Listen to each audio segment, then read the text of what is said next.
So good morning all of you.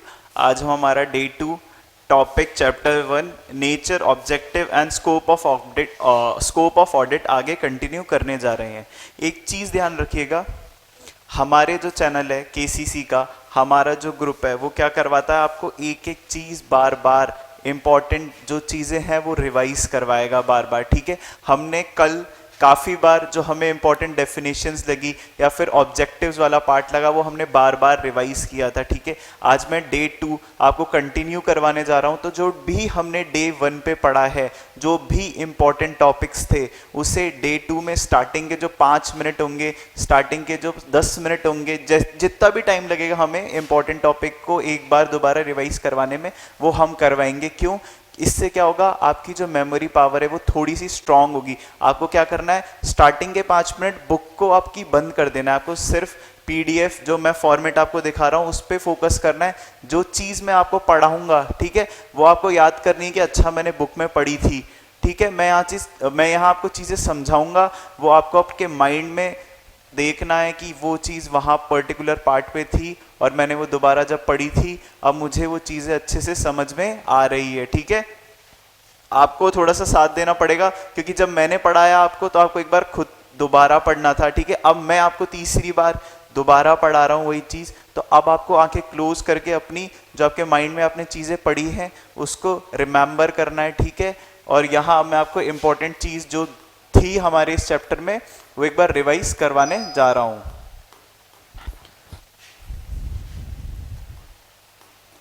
ठीक है, origin of auditing पे हमने एमसीक्यू बनाया था, किस पे? एक तो कौटिल्याज अर्थशास्त्र पे और दूसरा क्या था, the word audit originates from Latin word और डायर। ठीक है, मीनिंग टू हियर। अभी आ जाते हैं हम important meaning and nature of audit. तो हमने जो meaning and nature of audit जो सबसे इंपॉर्टेंट लाइन है इस पूरे चैप्टर की, उसमें अपन अब जो मीनिंग है उसकी दोबारा पढ़ने जा रहे हैं। तो स्टार्ट करते हैं। An audit is an independent examination. आंखें प्लीज बंद कर लीजिए और मेरे से आगे बोलना। ठीक है, मैं दोबारा रिपीट कर रहा हूं लाइनें, बट आपको आगे कंटिन्यू करनी है। ठीक है, an audit is an independent examination. क्या है?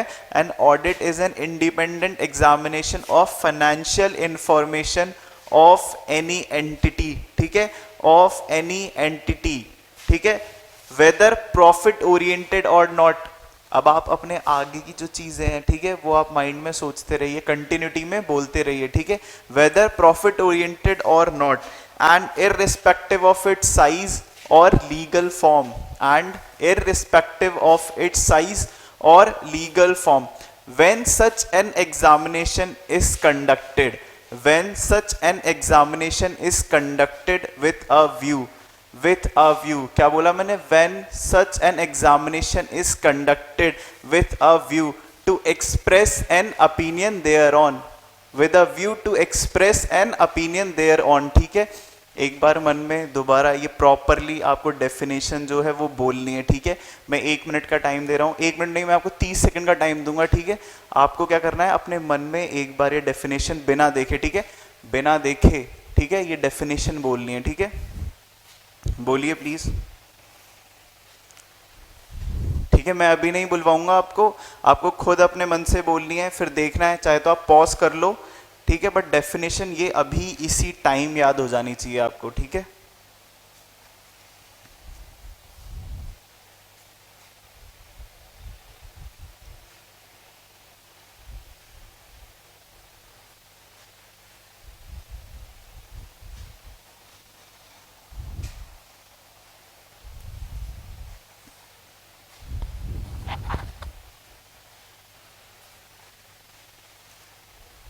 ठीक है, सबने रिवाइज कर ली होगी एक बार, और नहीं की है जिसने जिसने कल नहीं पढ़ पाया था कोई बाय चांस, बट आपको पढ़ना तो है ही, बाय चांस कोई प्रॉब्लम की वजह से वो नहीं पढ़ पाया है तो अभी पॉज करिए, एक बार दोबारा चीज़ें रिवाइज कर लीजिए। ठीक है, फिर मेरी क्लास आगे देखना प्लीज़, है ना, रिक्वेस्ट कर रहा हूँ। 10 से 15 मिनट लगेगी, एक बार रिवाइज कर लीजिएगा ज़रूर।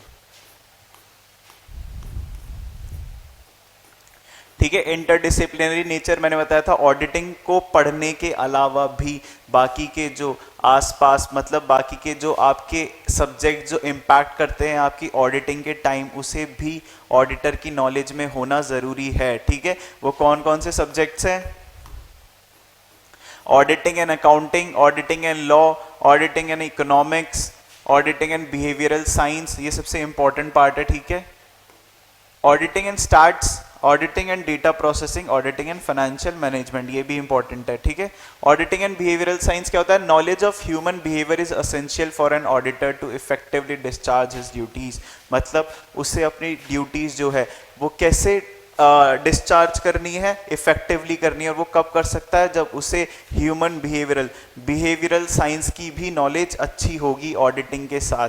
अब इसका आप पूछेंगे सर इसका एग्जाम्पल दे दीजिए प्लीज, तो मैं इसका एग्जाम्पल देता हूं। मैंने आपको बताया था कल, अगर कोई सीनियर मैनेजमेंट फ्रॉड करती है, ठीक है, तो वो हर चीज करेगी वो चीज को हाइड करने के लिए। किसको? जो पर्टिकुलर पार्ट में उसने फ्रॉड किया है। तो हमें क्या करना है? वो चीज को आपके एम्प्लॉय या किसी भी एक्सटर्नल पार्टी कंफर्मेशन के थ्रू निकलवाना है, इंफॉर्मेशन को एक्सट्रैक्ट करना है। उसके लिए आपकी जो ह्यूमन बिहेवियरल होनी चाहिए, आपकी जो बिहेवियरल साइंस, आपका जो नेचर होना चाहिए किसका? ऑडिटर का, वो अच्छा होना चाहिए टूवर्ड्स एम्प्लॉयज, ताकि वो कोई भी ऐसी बात जो छुपानी थी वो आपको बता दे, जिससे क्या होगा? आप अपनी ड्यूटीज को अच्छे से और एफिशिएंटली निभा पाएंगे। ठीक है, उससे क्या होगा? आपकी जो ऑडिटेड फाइनेंशियल रिपोर्ट्स है उस पर ज़्यादा अश्योरेंस प्रोवाइड हो पाएगा। ठीक है, और दूसरा है आपका फाइनेंशियल मैनेजमेंट वाला। Auditor is expected to have knowledge about various financial techniques, तो उसे क्या है? हर फाइनेंशियल टेक्निक्स मतलब जो भी वर्किंग कैपिटल कैसे यूज होना चाहिए, ठीक है, या फिर इंटरनल कंट्रोल के थ्रू आप कैसे प्रॉपरली आप कैपिटल बजटिंग कर पाएंगे, या फिर कैसे कैश फ्लो जो है वो आपका पॉजिटिव कर पाएंगे, कैश फ्लो कैसे पॉजिटिव कर पाएंगे। ठीक है, आपके ऑब्जेक्टिव्स ऑफ ऑडिट बताया था मैंने, ऐसे 200 वो क्या करता है? रीजनेबल अश्योरेंस प्रोवाइड करवाता है कि हमारे जो फाइनेंशियल स्टेटमेंट्स हैं they are free from material misstatements. ठीक है, they are free from what? They are free from material misstatements. और दूसरा पार्ट क्या है? To report on financial statements as per SAs, मतलब जो उसने कमियां निकाली हैं उनको कैसे और किसे रिपोर्ट करना है, वो किसके थ्रू करेगा? इन accordance with standards of auditing. ठीक है,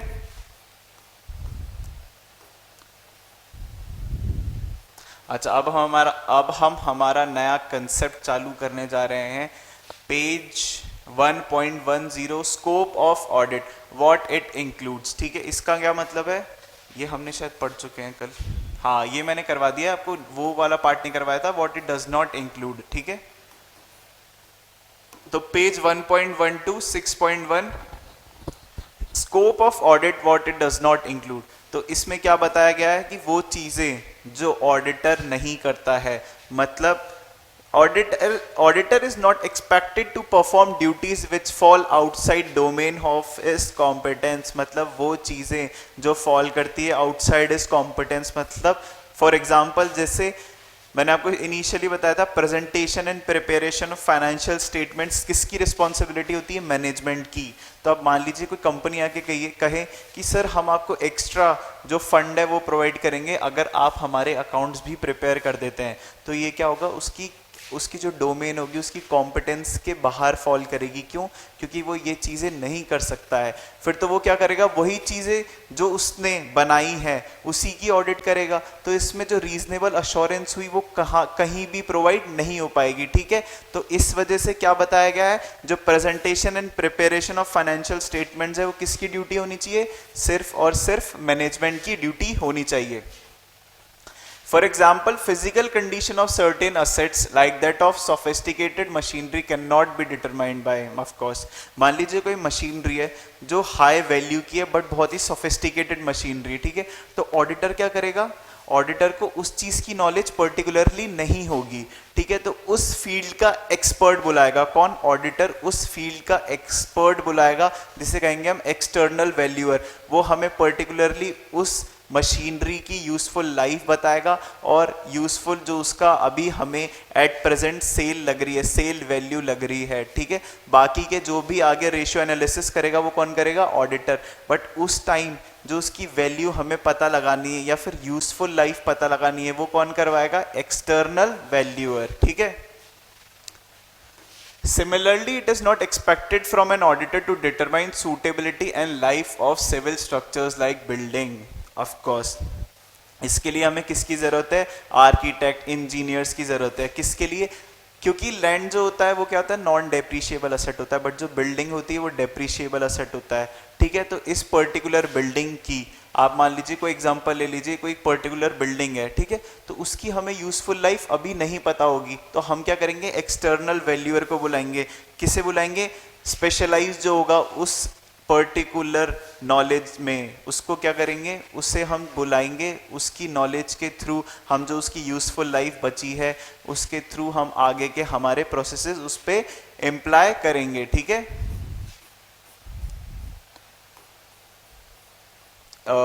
An auditor is not an expert in authentication of documents. The genuineness of documents cannot be authenticated by him because he is not an expert in this field. मतलब जब आप vouching करेंगे, कौन, auditor जब vouching करेगा, ठीक है, तो जो भी उसे डॉक्यूमेंट्स प्रोवाइड करेगा मैनेजमेंट, उससे उस पर रिलाय करना पड़ेगा, ठीक है। ऑडिटर को उस डॉक्यूमेंट्स पर रिलाय करना पड़ेगा। हाँ, वो अपनी प्रोफेशनल स्केप्टिसिज्म लगा के, मतलब आपका पूरा जो माइंड है ऑडिटर का वो अप्लाई करके ये ज़रूर देखेगा क्या ये डॉक्यूमेंट्स जो हैं उन पर मैं रिलाय कर सकता हूँ या नहीं।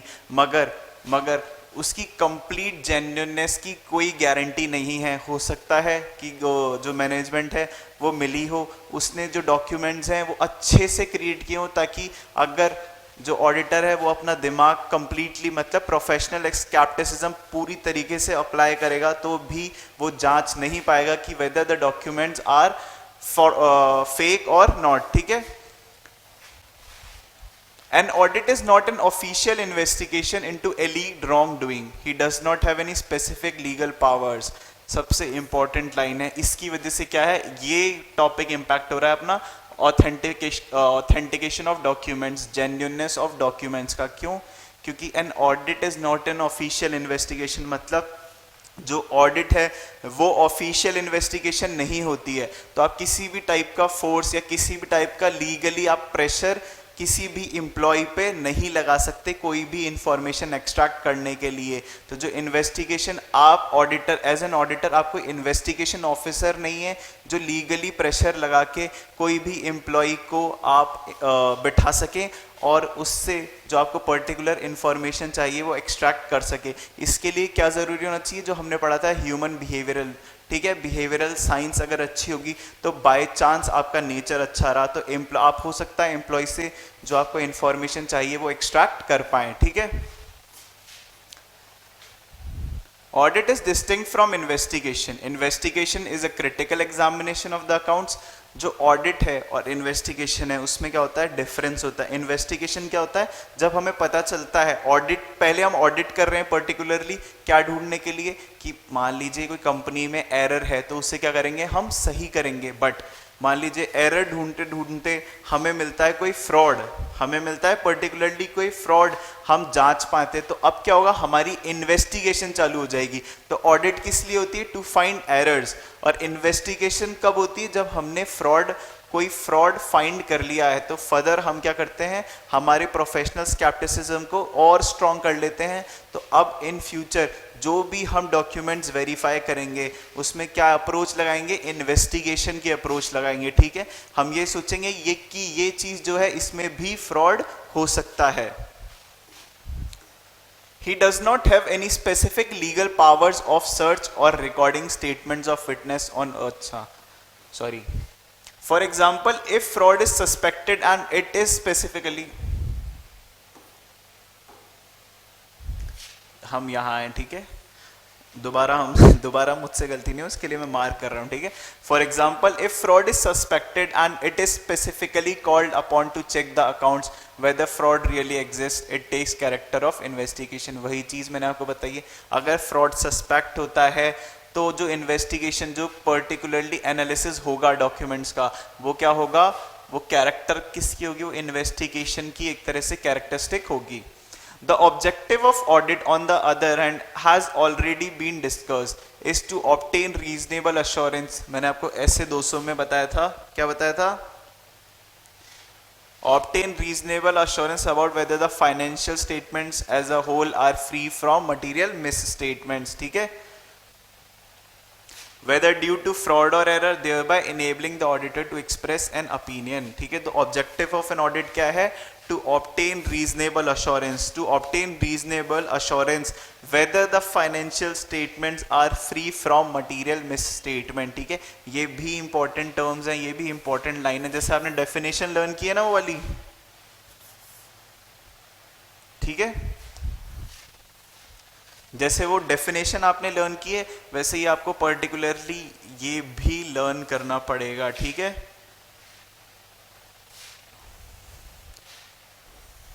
ये इम्पोर्टेंट, ठीक है, ये इम्पोर्टेंट आपका पैरा है, ठीक है? एक बार ये लर्न कर लीजिए, मैं आपको पॉज कर लेना, मैं आपको वैसे 30 सेकेंड्स प्रोवाइड कर रहा हूँ क्योंकि आपको ये लाइन भी लर्न करनी है और ये इजीली लर्न हो जाएगी, ठीक है? जो लाइन है ना वो आपको मिलती जुलती लाइन से, मैंने आपको डेफिनेशन एक एक चीज बताई थी, यहाँ भी बताया क्या करना है। ऑब्जेक्टिव ऑफ ऑडिट क्या होता है, उसको क्या करना है, ऑब्टेन करना है रीजनेबल अश्योरेंस, मतलब उसे high level of assurance provide करना है। ऑब्टेन रीजनेबल अश्योरेंस किसके बारे में ऑब्टेन करेगा वो अश्योरेंस, फाइनेंशियल स्टेटमेंट्स के बारे में। किसके बारे में करेगा वो, फाइनेंशियल स्टेटमेंट्स के बारे में। As a whole are free from material statements, क्या बताएगा वो कि मटीरियल मिसस्टेटमेंट है या नहीं, किसमें, फाइनेंशियल स्टेटमेंट्स में। वेदर ड्यू टू फ्रॉड और एरर, अच्छा जो मटीरियल मिसस्टेटमेंट बाय चांस हुए हैं वो किस वजह से हो सकते हैं, या तो फ्रॉड की वजह से हो सकते हैं या फिर एरर की वजह से हो सकते हैं। तो वेदर ड्यू टू फ्रॉड और error, thereby enabling the auditor to express an opinion, और लास्ट में क्या करना है, ऑडिटर को इन सब चीजों पर अपना ओपिनियन एक्सप्रेस करना है, ठीक है? 30 सेकेंड्स दे रहा हूं, दोबारा एक बार अपने मन से सोच समझ के चीजें रिवाइज कर लीजिए।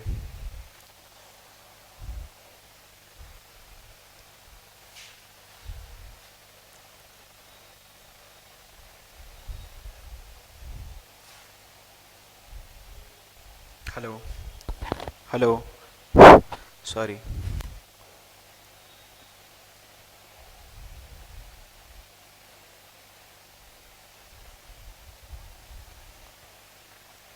ठीक है गाइस?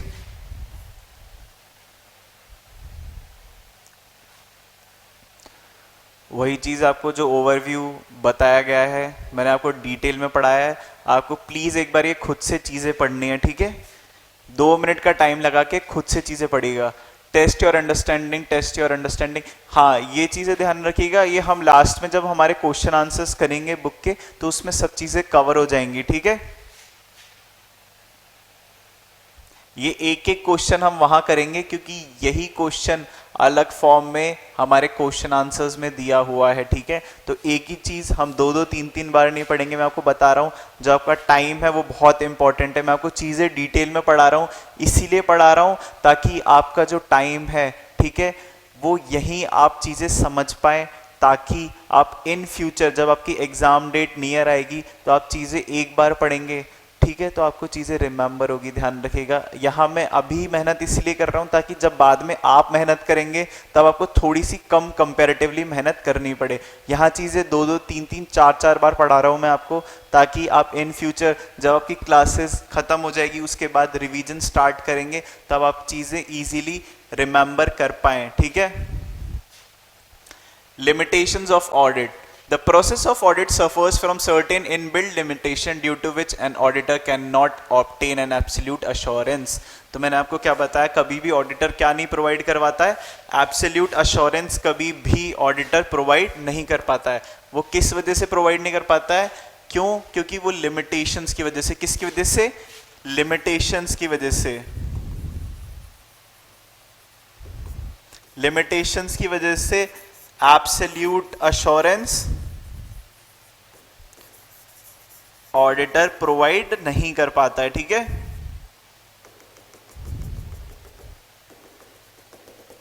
ठीक है, लिमिटेशंस की वजह से एब्सोल्यूट अश्योरेंस जो है वो ऑडिटर प्रोवाइड नहीं करवा पाता है, तो उसकी वजह से क्या प्रोवाइड करवाता है वो रीजनेबल अश्योरेंस। तो अब हम पढ़ेंगे वो कौन सी लिमिटेशंस है जिसकी वजह से ऑडिटर 100% गारंटी नहीं दे सकता। ठीक है, The fundamental limitations arise due to the following factors: nature of financial reporting। ठीक है, अब मेन इंपॉर्टेंट क्या है, नेचर ऑफ फाइनेंशियल रिपोर्टिंग, कैसे मैनेजमेंट प्रिपेयर करता है किसे, फाइनेंशियल स्टेटमेंट्स को। Preparation of financial statement subjective decisions और अ डिग्री ऑफ अनसर्टेनिटी, मतलब जो मैनेजमेंट जो फाइनेंशियल स्टेटमेंट्स प्रिपेयर कर रहा है उसमें अनसर्टेनिटी भी हो सकती है, मतलब वो किस पे डिपेंड करेगा, फाइनेंशियल स्टेटमेंट्स प्रिपेयर करना मैनेजमेंट पे, मैनेजमेंट की स्किल्स पे। ठीक है, तो इसकी वजह से जो ऑडिटर होता है, ऑडिटर को क्या है, इतना रिलाय नहीं करता वो किस पे, मैनेजमेंट की जो सब्जेक्टिव डिसीजंस होती है, मतलब उसकी जो एनालिटिक स्किल्स होती है, इस वजह से वो एब्सोल्यूट अश्योरेंस नहीं दे सकता। कौन नहीं दे सकता, ऑडिटर। किस पर नहीं दे सकता, मैनेजमेंट की एनालिटिकल स्किल्स पर। ठीक है, Therefore, auditor may not be able to obtain absolute assurance। इस वजह से वो क्या करता है, absolute assurance नहीं provide करता। One of the premises for conducting an audit is that management acknowledges its responsibility of preparation of financial statements। तो एक पर्टिकुलर पार्ट क्या है ऑडिट करवाने का, कि जो मैनेजमेंट होता है वो प्रिपेयर करता है financial statements in accordance with financial reporting frameworks, FRF के अकॉर्डिंग। कौन प्रिपेयर करता है, मैनेजमेंट प्रिपेयर करता है। However such controls may not have operated to product reliable financial information due to their own limitation. तो इसका मतलब ये है कि हमें एक एक्सटर्नल कंफर्मेशन की भी जरूरत होती है कि हमारे जो मैनेजमेंट है, हमारे जो एक्सपर्ट्स हैं, किसके, ऑर्गेनाइजेशन के जो एक्सपर्ट्स हैं, क्या वो सही हैं, क्या वो चीज़ें सही से अप्लाई कर रहे हैं, क्या जो यूजर्स को वो एक डायरेक्ट इंफॉर्मेशन प्रोवाइड करवा रहे हैं वो सही करवाते हैं या नहीं। ये कैसे कर सकते हैं हम, ऑडिटर के थ्रू, ऑडिटर के चेक के थ्रू। ठीक है, ऑडिटर के वेरिफिकेशन के through. Consider for example that management of a company has devised a control that all purchases bills should reflect stamp and signature of an authorized person। ठीक है, उसमें क्या किया, मैनेजमेंट जो है उसने एक कंट्रोल बनाया कि कोई भी जो गुड रिसीव करेगा एक पर्टिकुलर डिपार्टमेंट, तो उसकी क्या लगेगी, सील स्टैंप लगेगी ऑफ एन ऑथराइज्ड पर्सन, मतलब एक इंडिविजुअल पर्सन, उस डिपार्टमेंट के हेड की सील एंड सिग्नेचर लगेंगे। Stating the date and time, तो ये क्या है, एक इंटरनल कंट्रोल है। It is an example of internal control device by the company to ensure that only those purchase bills are produce for payment for which goods have been actually received. तो इसमें क्या है, आप या तो duplicacy नहीं कर सकते या फिर फ्रॉड नहीं कर सकते। Out his work by obtaining audit evidence through performance of audit procedures. तो जो ऑडिटर होता है वो क्या करता है, ऑडिट प्रोसीजर्स के थ्रू ऑडिट एविडेंस ऑब्टेन करता है। ठीक है, जो ऑडिटर होता है वो ऑडिट एविडेंस कैसे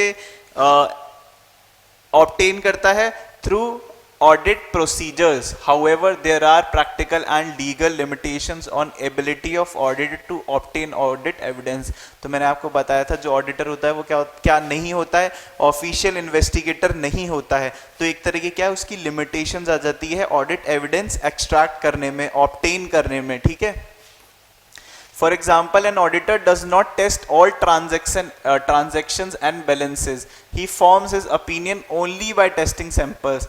तो एक बड़ा limitations क्या है, आप each and every जो वहाँ ग्रुप की चीज़ें हैं उसको पर्टिकुलरली एनालाइज नहीं कर सकते। ऑडिटर क्या करता है, इस वजह से सैंपल्स उठाता है। ठीक है, क्या उठाता है, सैंपल्स उठाता है। वो क्या है, ऑडिट प्रोसीजर है। It is an example of practical limitation on auditor's ability to obtain audit evidence.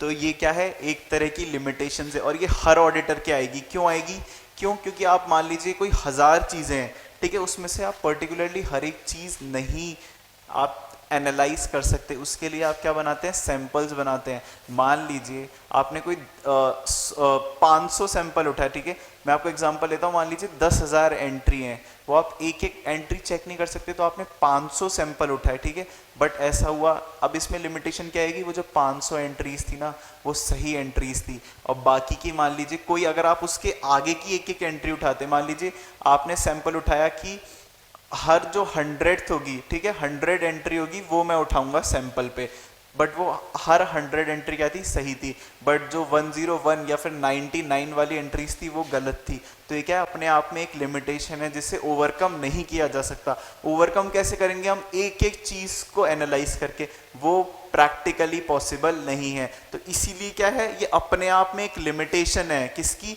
Auditing की, कि हम एक एक चीज को एग्जामिन नहीं कर सकते। उस वजह से कभी कभार जब हम सैंपल लेते हैं तो वो गलत भी हो सकता है, ठीक है। Management may not provide complete information as requested by auditor, वही चीज जो मैंने आपको बताया था, फोर्सफुली जो ऑडिटर है लीगली कोई भी प्रेशर लगा के मैनेजमेंट या फिर एम्प्लॉय से पूछ नहीं सकता है, या फिर कोई भी इंफॉर्मेशन एक्सट्रैक्ट नहीं कर सकता।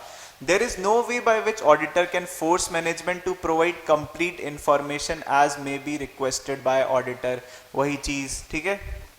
The management may consist of dishonest and unscrupulous people and may be itself involved in fraud, मतलब मैनेजमेंट खुद भी उस फ्रॉड में इन्वॉल्व हो सकता है।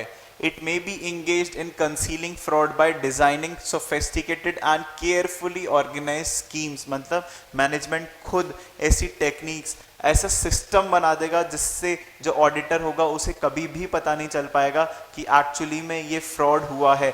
क्यों नहीं पता चल पाएगा, क्योंकि मैनेजमेंट इस चीज में इन्वॉल्व होगी, और मैनेजमेंट अगर इन्वॉल्व है तो ऑडिटर के लिए सबसे मुश्किल होता है वो फ्रॉड को आइडेंटिफाई करना, ठीक है।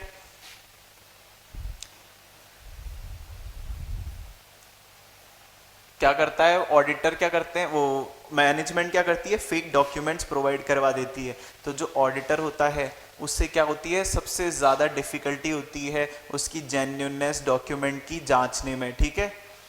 We have already discussed, for example कैसे, मान लीजिए मैंने कोई एक्सटर्नल पार्टी से कोई बिल, मैंने कोई सेल, किसी आदमी को मैंने सेल की, ठीक है, किसी आदमी को क्या की, मैंने सेल की, ठीक है, किस लिए की, ताकि मैं मेरे प्रॉफिट्स बढ़ा सकूं लास्ट टाइम में। तो एक्सटर्नल पार्टी से क्या करेगा, ऑडिटर कंफर्म करेगा कि लास्ट जो महीना है उसकी लास्ट की 31 को आपके पास 10 करोड़ का माल सेल हुआ है, ठीक है। बट क्या हुआ, जो एक्सटर्नल पार्टी थी, वो जो मैनेजमेंट था उसका कोई रिलेटिव था, उसने कहा हाँ सर, ठीक है, हाँ सर मैंने ये चीज़ लास्ट में परचेज की है। तो एक तरह का क्या हुआ, फ्रॉड हो गया। ऑडिटर ने अपना प्रोफेशनल स्केप्टिसिज्म, मतलब दिमाग लगा के एक्सटर्नल पार्टी से कंफर्म भी किया, बट मैनेजमेंट उससे जुड़ा हुआ था। मैनेजमेंट ने जो एक्सटर्नल पार्टी अपने रिलेटिव को बिठा रखा था, जिससे अगर कंफर्मेशन होगा भी तो वो क्या कहेगा, जो मैनेजमेंट चाहता है, ठीक है, जो मैनेजमेंट चाहता है। We have already discussed under section on scope of audit that an auditor is not an expert in authentication of documents.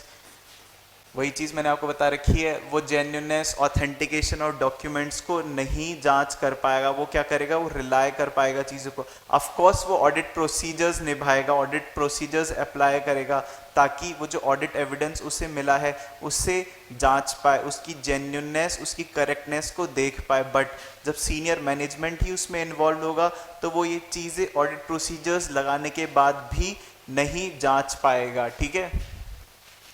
It is quite possible that entity may have entered into some transaction with related parties. Such transaction may be only paper transaction and may not have actually occurred. For example, मान लीजिए पहले हमने किया कि उसने cell कर दिया ताकि वो अपना प्रॉफिट इंक्रीज कर सके लास्ट टाइम में, और अपनी मार्केट शेयर, जो उसकी शेयर प्राइस है, वो बढ़ा सके।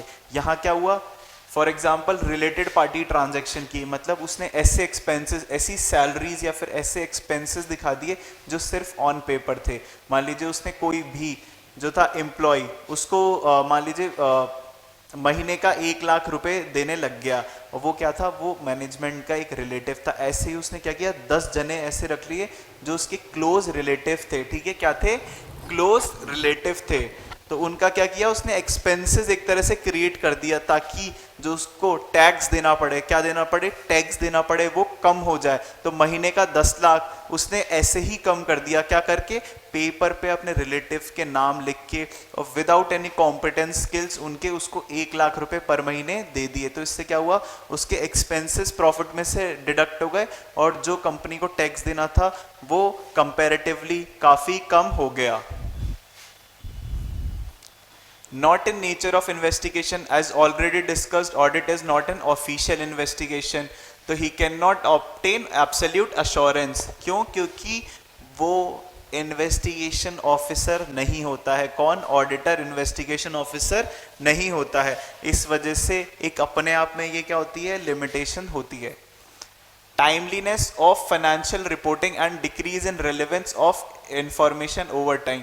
The relevance of information decreases over time and auditor cannot verify each and every matter। मतलब जो भी इंफॉर्मेशन थी वो 1 साल तक रहती है, ठीक है, वो पिछले साल से लेके इस साल तक रहेगी। तो वो क्या है, over a period of information है, वो ईच एंड एवरी मैटर जो है वो जरूरी नहीं है ऑडिटर ऑडिट कर पाए।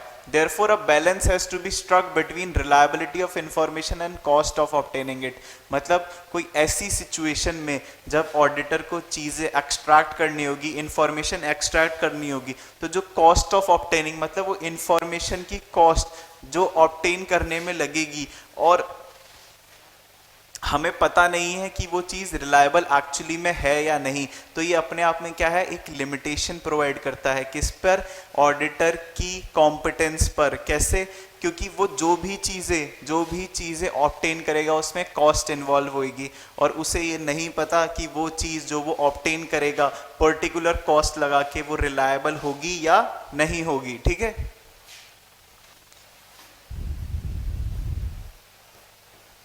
consider for example an auditor who is conducted audit of a company since last 2 years। during these 2 years he has sought detailed information from management of company regarding various matter। मतलब एक CA है, वो 2 साल से क्या कर रहा है, एक पर्टिकुलर कंपनी की ऑडिट कर रहा है। During his 3rd year stint, he chooses to rely upon some information obtained as a part of audit procedures of 2nd year। तो वो क्या करता है, कोई ऐसी इंफॉर्मेशन जो उसने 2nd year ऑडिट में यूज की थी उसका यूज करेगा 3rd year में। However, it could be possible that something new has happened and that information is not relevant, relied upon by auditor is not timely and may have lost its reliability। तो अब इसका मतलब क्या है, जो information थी, जैसे वो 2nd ईयर की लास्ट ईयर की इंफॉर्मेशन पर रिलाय करना चाह रहा था बट ओवर अ पीरियड वो चेंज हो गई हो तो उसकी रिलायबिलिटी अब उतनी नहीं रहेगी। फ्यूचर इवेंट्स और कंडीशन में affect an entity adversely.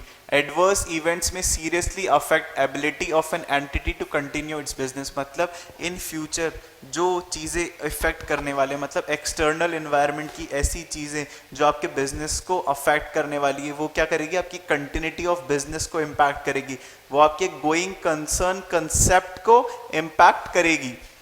The business may cease to exist in future due to change in market condition, emergence of new business models or products or due to onset of some adverse event। मतलब ये सारे adverse event कैसे, emergence of new business, नए business की वजह से या फिर न्यू प्रोडक्ट्स की वजह से क्या होगा, आपका जो बिजनेस है उस पर बुरा इम्पैक्ट पड़ेगा और it may cease to exist, मतलब उसका गोइंग कंसर्न भी खत्म हो सकता है, मतलब आपकी कंटिन्यूटी ऑफ बिजनेस भी खत्म हो सकती है।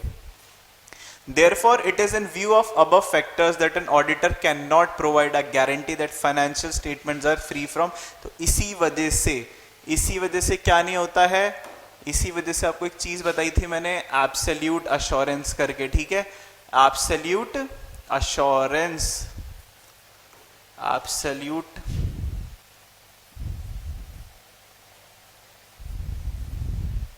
ठीक है, एब्सोल्यूट अश्योरेंस नहीं प्रोवाइड करता है ऑडिटर। ठीक है, मैं इसको काट देता हूं, ठीक है, कहीं ये याद मत रख लेना, ठीक है, ये एक तरह से काट रहा हूं मैं, ठीक है।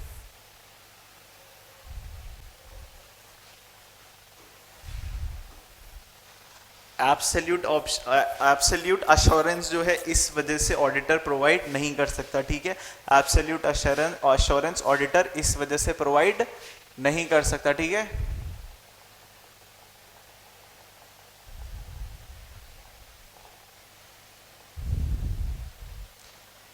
अब ये आप एक बार, कंसेप्ट वही है, इसका ब्रीफ दे रखा है, आपको ये अभी पढ़ना है पॉज करके।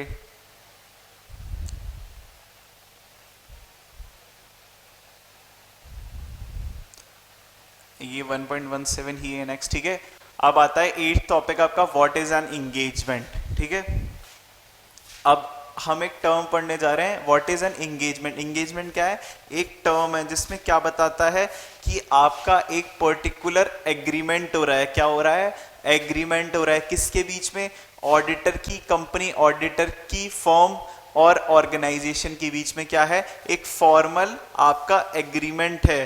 क्या है ये एग्रीमेंट? कि आपको एज एन ऑडिटर आपको उस ऑर्गेनाइजेशन के फाइनेंशियल स्टेटमेंट्स चेक करने हैं, वेरीफाई करने हैं।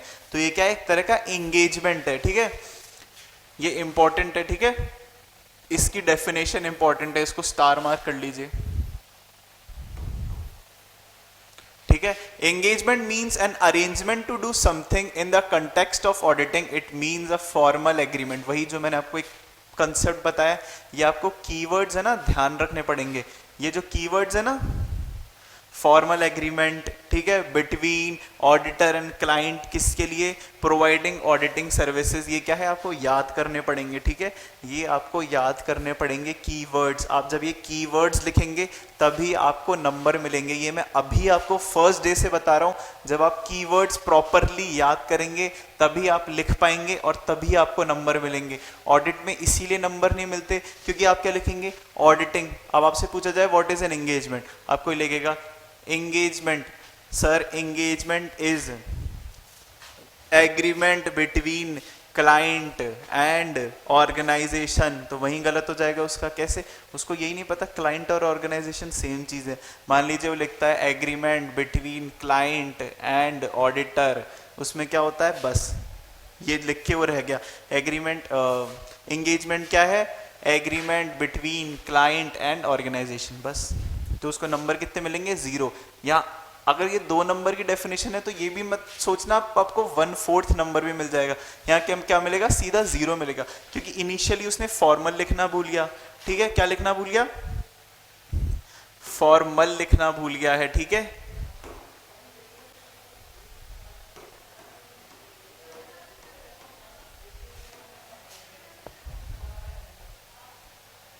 ठीक है, क्या लिखना भूल गया? फॉर्मल लिखना भूल गया है, फॉर्मल लिखना भूल गया है, ठीक है। इनिशियली फॉर्मल लिखना भूल गया, उसके बाद की line which auditor agrees to provide auditing services, ये लिखना भूल गया है, ठीक है। तो इसमें क्या है? आपको चीजें याद रखनी पड़ेगी। डिफाइन एंगेजमेंट पूछेगा तो भी, या फिर what do you mean by engagement पूछेगा तो भी, और फिर आखिर में it takes the shape of engagement letter. तो आफ्टरवर्ड्स जब एग्रीमेंट हो जाता है तो वो क्या शेप ले लेता है? एंगेजमेंट लेटर का शेप ले लेता है, ठीक है। External audit engagement. The purpose of external audit engagement is to enhance the degree of confidence, ठीक है। तो वो क्या करता है? enhance करता है the degree of confidence of intended users of financial statements। तो जो external, कौन? आपके एक्सटर्नल ऑडिट एंगेजमेंट्स। कौन? एक्सटर्नल ऑडिट एंगेजमेंट्स क्या करते हैं? डिग्री ऑफ कॉन्फिडेंस किसकी? इंटेंटेड यूजर्स, मतलब जो आपके फाइनल यूजर्स होते हैं फाइनेंशियल स्टेटमेंट्स के, उनकी जो degree of confidence, degree of reliability होती है, उसको और बढ़ाते हैं, ठीक है। Such engagements are also reasonable assurance engagement. वो क्या होती हैं? रीजनेबल होती हैं। क्या होती है? रीजनेबल होती है। एब्सोल्यूट अश्योरेंस नहीं होती है, ठीक है। For example, in India companies are required to get their annual accounts audited by an external auditor.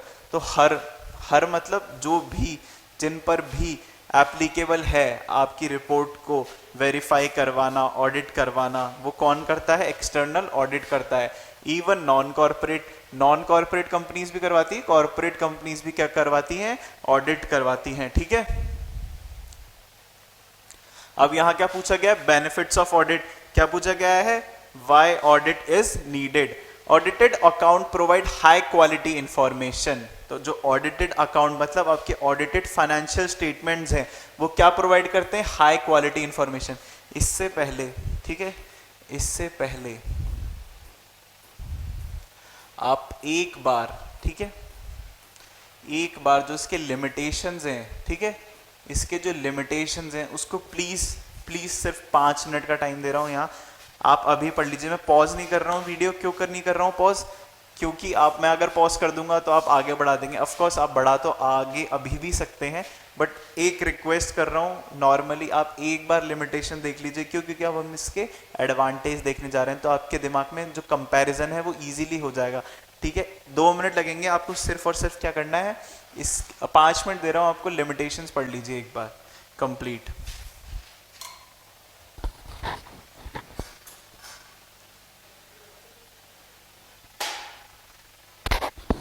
Hello,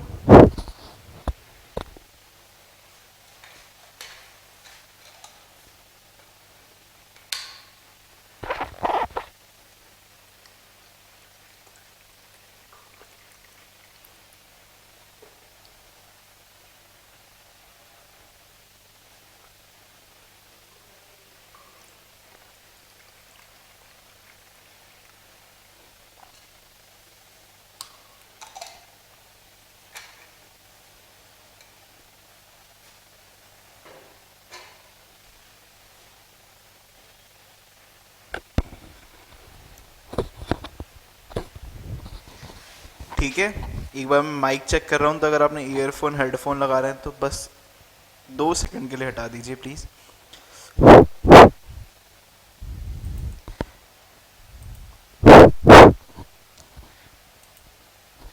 ठीक है, आप पहन सकते हैं अब, ठीक है, पहन लीजिए पहन लीजिए।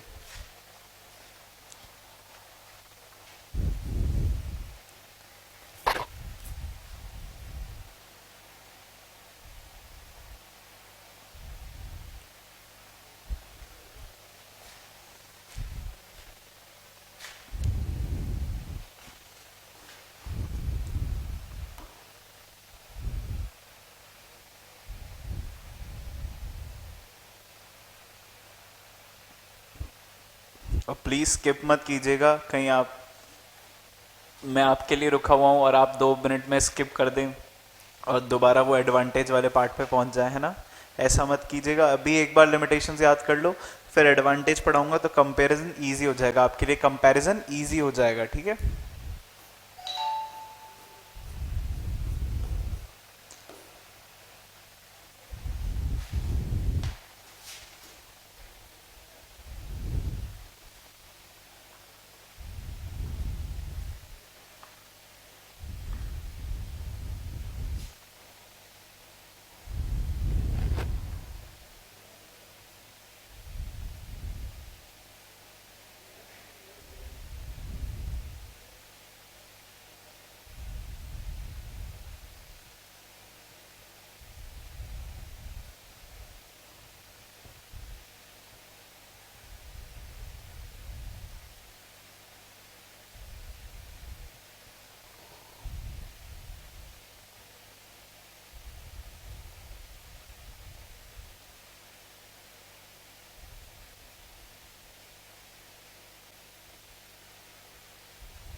ठीक है, अब आपने पढ़ लिया होगा थर्ड वाला पार्ट, फोर्थ वाला।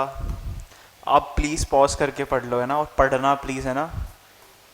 Benefits of audit, why audit is needed, तो हम आगे कंटिन्यू कर रहे हैं। Why audit is needed, audited accounts provide high quality information, it gives confidence to users that information on which they are relying is qualitative। ठीक है, इसमें क्या बताया गया है, ऑडिट क्या प्रोवाइड करती है, हाई क्वालिटी इंफॉर्मेशन प्रोवाइड करती है। अगर कोई स्टेटमेंट है, फाइनेंशियल स्टेटमेंट है, तो उससे क्या है, कोई भी पब्लिश नहीं कर सकता। क्यों? क्योंकि वो एक तरीके से अभी प्रॉपरली वेरीफाई नहीं हुआ है। बट जो ऑडिटेड फाइनेंशियल स्टेटमेंट्स है उसको आप कहीं भी पब्लिश कर सकते हैं। क्यों? क्योंकि वो पर्टिकुलरली एक ऑडिटर के थ्रू वेरीफाई हो चुका है। And it is the outcome of an exercise carried out by following auditing standards recognized globally। In case of company share holders में और may not be involve in daily affairs, मतलब जो उनके share holders होते हैं, जो promoters होते हैं, जो ओनर्स होते हैं कंपनी के, वो जरूरी नहीं है रोज रोज जाके मैनेजमेंट से पूछे कि आज कितना प्रॉफिट हुआ, आज शेयर की प्राइस क्या है। उनके लिए भी क्या है, फाइनेंशियल स्टेटमेंट्स की ऑडिट होना उतनी ही जरूरी है, ताकि उन्हें पता चल सके जहां हमने इन्वेस्ट किया है, जिस कंपनी में इन्वेस्ट किया है, क्या वो मुझे उसी तरह का रिटर्न दे पाएगी जो मैंने सोचा है। The financial statements are prepared by management consisting of directors. As shareholders are owners of the company, they need an independent mechanism so that financial information is qualitative and reliable. वही चीज उन्हें क्या चाहिए, क्वालिटी चाहिए और reliability चाहिए। किसकी, financial information की। फाइनेंशियल इंफॉर्मेशन मतलब वो इंफॉर्मेशन इन नंबर्स जो उनकी ऑर्गेनाइजेशन में अभी घट रही है, ठीक है, वो चीजें जो उनके ऑर्गेनाइजेशन में इन नंबर फाइनेंशियली हो रही हैं। Hence their interest is safeguard by an audit. तो एक तरह से सेफगार्ड इन टर्म्स ऑफ उनका जो इन्वेस्टमेंट है, ठीक है, उसे उन्हें पता रहेगा कि आगे मुझे या तो इस कंपनी में ज्यादा इन्वेस्ट करना है या फिर डिवेस्ट करना है, मतलब अपना जो इन्वेस्टमेंट है वो कम करना है या जीरो करना है। An audit acts as a moral check on employees from committing frauds for the fear of being discovered by audit. तो इंटरनल कंट्रोल होते हैं, ठीक है, जो इंटरनल कंट्रोल होते हैं उसकी वजह से क्या होता है, एक एम्प्लॉइज के मन में डर बैठ जाता है कि अगर मैं कोई फ्रॉड करूंगा तो मैं इजीली पकड़ा जाऊंगा। वैसे ही audit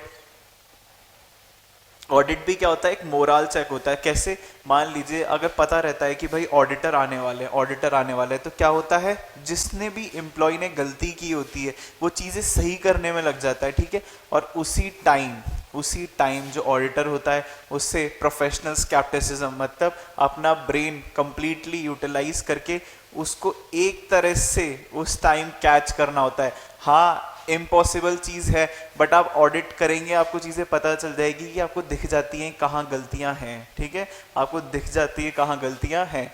N audit acts as a moral check on employees from committing frauds for the fear of being discovered by audit.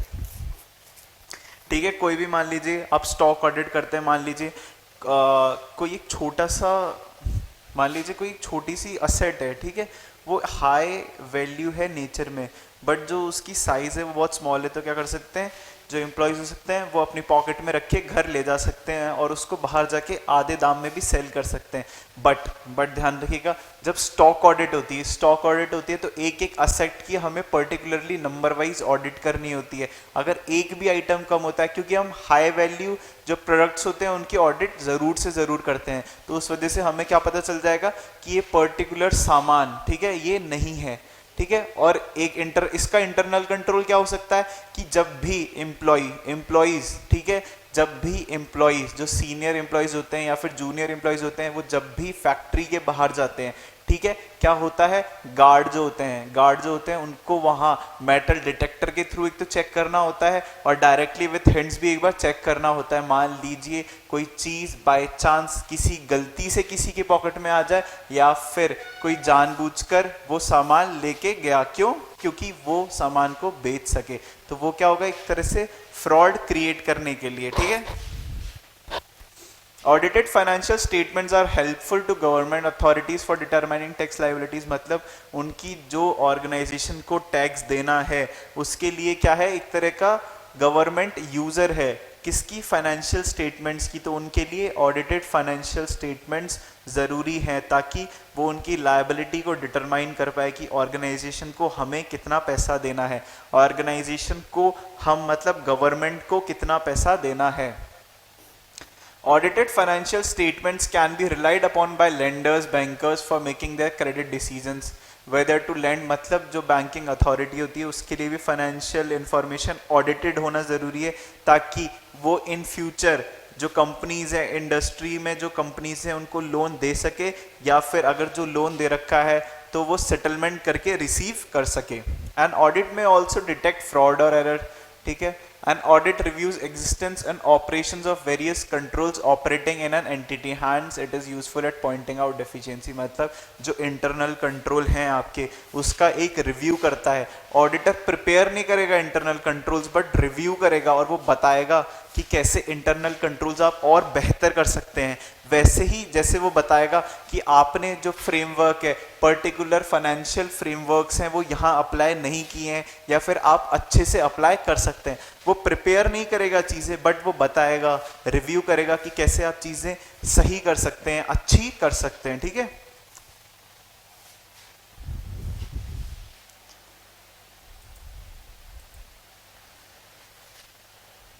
Audit mandatory और वॉलेंट्री। ठीक है, जो ऑडिट होती है, ठीक है, वो नॉन कॉर्पोरेट भी करवाता है, कॉर्पोरेट भी करवाते हैं, पब्लिक कंपनीज भी करवाती है, प्राइवेट कंपनीज भी करवाती हैं। तो इसमें क्या लिखा गया है कि ऑडिट क्या है, मैंडेटरी है या वॉलेंट्री है।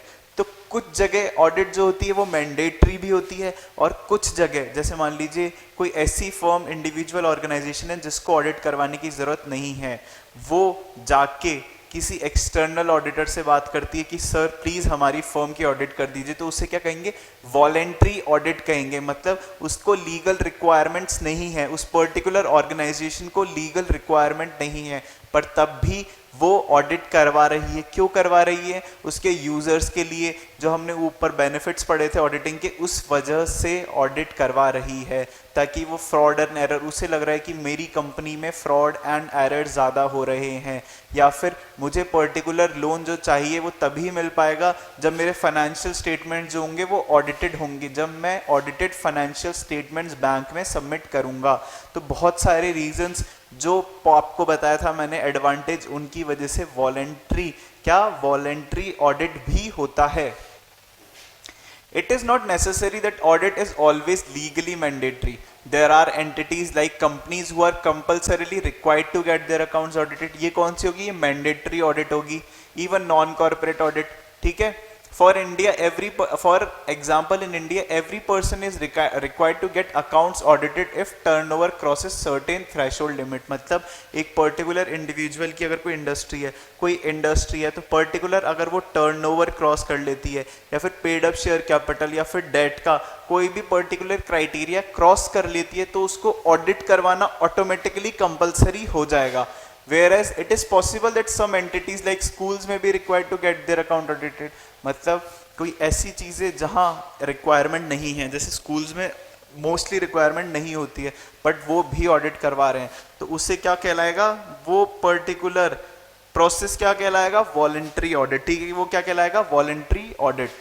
Audit is not always mandatory. Many entities may get their accounts audited voluntarily because of benefits from the process of audit. वही बात मैंने आपको बताई है अभी, जो एडवांटेजेस हैं ऑडिट की, उसकी वजह से कंपनीज जो हैं वो आगे आती हैं कि हमें ऑडिट करवानी है। किसके पास जाती हैं, एक्सटर्नल ऑडिटर्स के पास जाती हैं। Many such concerns have their internal rules requiring audit due to advantage flowing from an audit. वैसे ही बात बताई गई है कि जो एडवांटेजेस हैं ऑडिट के, उसकी वजह से कंपनीज अपनी ऑर्गेनाइजेशन में ऑडिट करवाती हैं। ठीक है, आप प्लीज एक बार, अब ये कंसेप्ट, ठीक है, ये कंसेप्ट इतना इंपॉर्टेंट नहीं है, इसको दोबारा पढ़ने की जरूरत नहीं है ना। एडवांटेज वाला पढ़ लेना एक बार, मैंडेटरी और वॉलेंट्री आप ये इजीली समझ जाएंगे। मैं आपको वही चीज़ पे जोड़ दूंगा जो इंपॉर्टेंट होगी एक्चुअली में। ठीक है, अब ये प्रोसेस नहीं है इंपॉर्टेंट तो मैंने आपको नहीं कहा दोबारा रिवाइज करिए, एक बार एडवांटेज का आप ऊपर से देख लेना क्योंकि ये इंपॉर्टेंट है, बाकी मैंडेटरी वॉलेंट्री इंपॉर्टेंट नहीं है। ठीक है।